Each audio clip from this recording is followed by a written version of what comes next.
Hi dear students, आज हम लोग पढ़ेंगे रेनबो पार्ट 2 का second poem song of my self. Song of my self, इसको आप हिंदी में कह सकते हो स्वयं का गीत। और इस पोएम के पोएट जो हैं वो है वाल्ट विटमैन। कौन है? Walt Whitman. सबसे पहले हम लोग पढ़ लेते हैं about the poet. Walt Whitman was born in 1819। Walt Whitman का जन्म 1819 ईस्वी में हुआ था एंड ही डाइड इन 1892। तो आप लोग को डेट ऑफ बर्थ और डेट ऑफ डेथ ये दोनों याद कर लेना है, इससे ऑब्जेक्टिव क्वेश्चन पूछे जाते हैं। Second point, people's poet. Walt Whitman is called people's poet. कोई भी अगर आपको पूछे कि who is called people's poet, तो आपको जवाब देना है Walt Whitman is called people's poet. चलिए, Walt Whitman is also known as individualistic literary figure. इनको इंडिविजुअलिस्टिक लिटरेरी फिगर के नाम से भी जाने जाते हैं। तो इससे भी आपके क्वेश्चन आने के संभावना होते हैं कि which poet is known as individualistic literary figure. Third point, Walt Whitman started working as a carpenter. Walt Whitman carpenter के रूप में काम करना शुरू किया बिफोर हिज 12th बर्थडे, यानी कि वह 12 साल के भी नहीं हुए थे, लेकिन उन्हें काम करना पड़ा। और उन्होंने कौन सा काम करना शुरू किया? तो कारपेंटर का। He also worked as a teacher, printer and editor. और उन्होंने कारपेंटर के अलावे एक शिक्षक के रूप में भी काम किया, एक प्रिंटर। प्रिंटर बोले तो पहले के समय में जब ज्यादा इन्वेंशन नहीं हुए थे तो लोग ही जो होते थे किसी चीज का छपाई करते थे, तो इसलिए छपाई करने वाले लोगों को क्या कहते थे? प्रिंटर। And editor. एडिटर आप लोग जानते हैं, एडिटर का अर्थ होता है संपादक। और ये अमेरिकन पोएट थे। आपको ये बात जानना जरूरी हो जाता है कि वाल्ट विटमैन एक अमेरिकन पोएट थे और अमेरिका में सिविल वार हुआ था।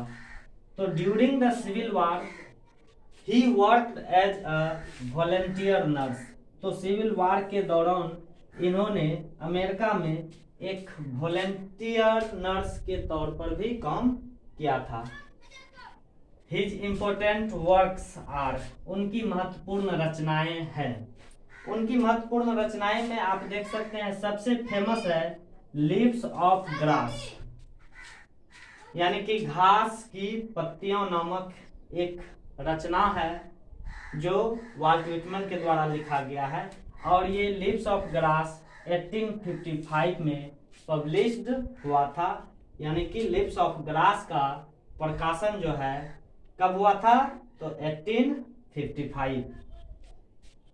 आइए आगे समझते हैं। और इसका सेकेंड जो रचना है वो है ड्रम टैप्स, जो कि 1866 ईस्वी में पब्लिश हुआ था।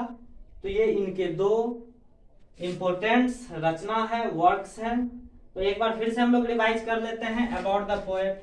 Volt Whitman was born in 1819 and he died in 1892. He was an American poet. He is also called people's poet. He is known as individualistic literary figure. He started working as a carpenter before his 12th birthday. He also worked as a teacher, printer and editor. During the Civil War, he worked as a volunteer nurse. His important works are Leaves of Grass, which is published in 1855, drum taps which is published in 1866.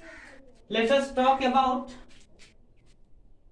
the poem and poem के बारे में हम लोग देखते हैं। तो आप यहाँ देख रहे होंगे the poem was published in first edition of Leaves of Grass, यानी कि ये जो आपकी कविता है किस बुक में छपी थी, तो उस बुक का नाम है लीव्स ऑफ ग्रास, और ये कितना में छपी थी, तो 1855 ईस्वी में। क्वेश्चन इससे पूछा जाता है कि the poem songs of myself has been taken from, किससे लिया गया है, तो हम लोग याद रखेंगे किससे लिया गया है, लीव्स ऑफ ग्रास से। और ये जो song of my self poem है, इस पोएम का 4 एडिशन हुआ है, यानी कि पहला एडिशन कब हुआ था, पहला एडिशन कब हुआ था, 1855 में, जिसमें इस पोएम को लिखा गया था, और उस समय इस बुक में मात्र 12 पोएम्स था। It's second edition, in the second edition it happens in 1856। Second edition कब हुआ था, 1856 में, और इस एडिशन में पोएम का जो टाइटल हो गया था वो था poem of Walt Whitman an American, यानी कि सॉन्ग ऑफ माई सेल्फ, अभी जो हम लोग पोएम देख रहे हैं, इस पोएम का जो नाम था कब, 1856 ईस्वी में, क्या नाम था, poem of Walt Whitman an American. फिर इसके जो थर्ड एडिशन हुआ है, इसका थर्ड एडिशन हुआ है कब, तो आपका 1860, यहां पर गलत लिखा चला गया था, 1860। तो इसका जो थर्ड एडिशन हुआ था 1860 ईस्वी में हुआ था, और इस एडिशन में क्या किया गया, तो पोएम का नाम जो है poem of Walt Whitman an American से बदल करके इसको शॉर्ट कर दिया गया volt Whitman.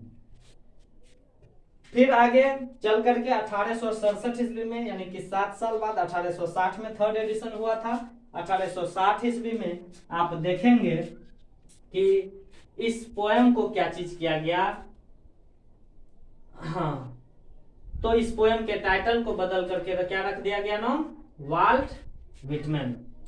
In the fourth edition it happens in 1867, आपका चौथा एडिशन जो है कब हुआ है, 1867 ईस्वी में हुआ है। ठीक है, इस एडिशन में क्या चीज हुआ, तो the poem was divided into 52 numbered sections. इस पोएम को 52 नंबर्ड सेक्शन में डिवाइड कर दिया गया, बांट दिया गया, यानी कि ये पोएम बहुत लंबा है, इसमें 52 सेक्शन है। ठीक है, इसलिए इस पोएम को इपिक पोएम भी कहा जाता है। तो आप लोग याद रखेंगे सॉन्ग ऑफ माई सेल्फ जो है कौन सा पोएम है, एन इपिक पोएम। ये ऑब्जेक्टिव में आपको क्वेश्चन पूछ देता है कि सॉन्ग ऑफ माई सेल्फ जो है किस प्रकार का पोएम है, तो आप लोग क्या आंसर देंगे, एन इपिक पोएम, ग्रंथीय कविता। इपिक का अर्थ होता है ग्रंथ। तो 1867 ईस्वी में फोर्थ एडिशन में क्या चीज किया गया, इस पोएम को डिवाइड कर दिया गया था 52 नंबर सेक्शंस में। और इन द फिफ्थ और लास्ट एडिशन, यानी कि इसके 5वें एडिशन भी हुआ, जो कि लास्ट एडिशन था, और ये कब हुआ, 1891 टू 1892, 1891 से 1892 के बीच में, जिसमें इस पोएम का टाइटल दे दिया गया क्या चीज, सॉन्ग ऑफ माई सेल्फ। तो हम लोग देखें कि किस तरह से